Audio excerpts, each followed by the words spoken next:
महाराष्ट्राचं राजकारण कुठून चालतं असा प्रश्न जर कुणी तुम्हाला विचारला तर तुम्ही आतापर्यंत उत्तर देत असाल की ते मंत्रालयाच्या 6व्या मजल्यावरून चालतं, कारण तिथे महाराष्ट्राचा मुख्यमंत्री आपल्या सिंहासनावर बसलेला असतो। पण आता हेच स्थान 6व्या मजल्यावरून 23व्या मजल्यावर जाणार आहे।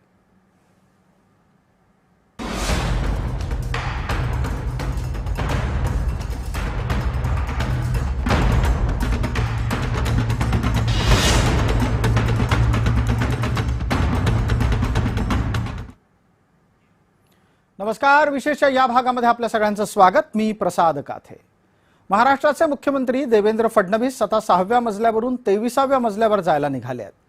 मुख्यमंत्री दिल्लीत जाणार, फडणवीस दिल्लीत जाणार अशी चर्चा होती, पण आत्ताच्या घडीला तरी त्यांनी आपली जागा बदलली आहे आणि तीच जागा आता 6व्या मजल्यावरून 23व्या मजल्यावर स्थलांतरित होणार आहे।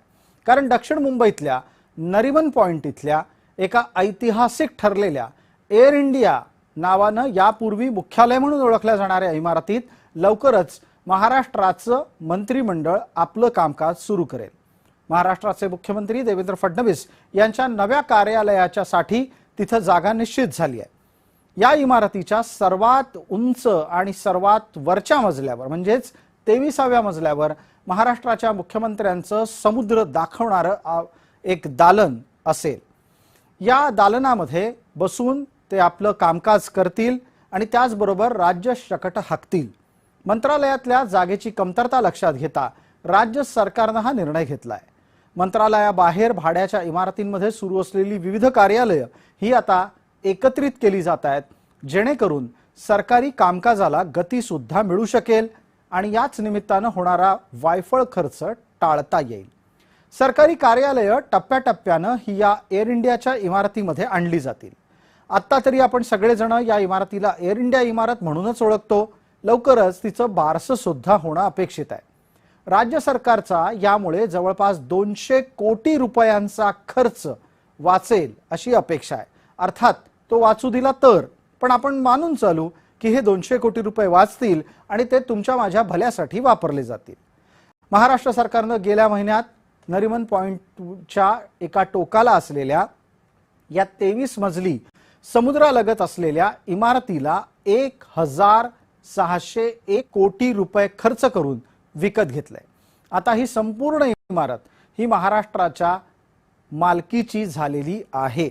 1974 मध्ये राज्य सरकारनं भराव टाकून तयार केलेल्या जमिनीवर ही इमारत उभी करण्यात आली। अनेक वर्ष ती इमारत एअर इंडिया मुख्यालय म्हणूनच ओळखली जात होती आणि आजही ती इमारत दक्षिण मुंबईतले एक प्रमुख आकर्षण केंद्र आहे, जिथे कधी काळी JRD टाटा बसले, जिथे कधी काळी रतन टाटा बसले, तिथे आता महाराष्ट्राचे मुख्यमंत्री बसणार आहेत।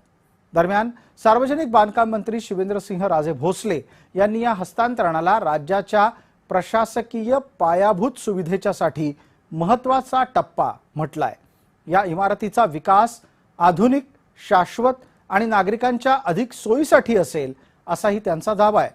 शासकीय संकुलाच्या स्वरूपात ही इमारत उभी राहील असा त्यांना विश्वास वाटतो। एअर इंडियाचं कामकाज या इमारतीतून पूर्वी पाहिलं जात होतं, मात्र केंद्र सरकारकडे पाठपुरावाकडून राज्य सरकारने आता ही इमारत ती आपल्या ताब्यात घेतली आहे। तुम्ही पाहू शकता या ठिकाणी महाराष्ट्र शासनाचं बोर्ड लावण्यात आलं आहे आणि येत्या काही दिवसात ह्या इमारतीचं नूतनीकरणाचं जे काम आहे ते वेगाने सुरू होणार आहे। त्याबाबतच जे ते शिवेंद्रराजे जे सार्वजनिक बांधकाम मंत्री आहेत तेही याचा आढावा घेत आहेत। त्याचबरोबर या ठिकाणी राज्य मंत्रिमंडळाच्या जे बैठका आहेत त्या होणार आहेत।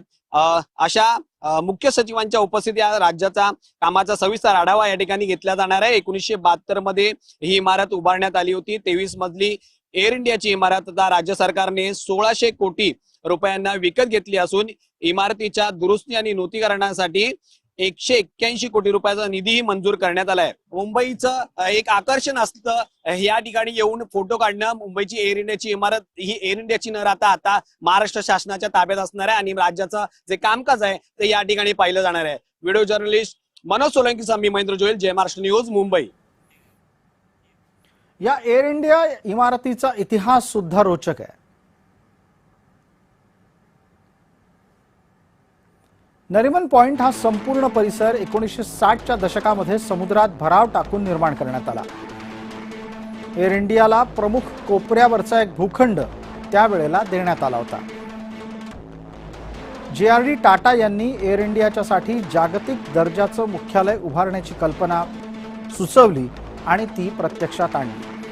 अमेरिकेचे वास्तुविशारद जॉन बर्गी यांनी त्यासाठी आराखडा बनवला. 1974 मध्ये या इमारतीचं बांधकाम पूर्ण झालं. त्यानंतर अनेक वर्ष याच इमारतीमध्ये एअर इंडियाचं मुख्यालय होतं.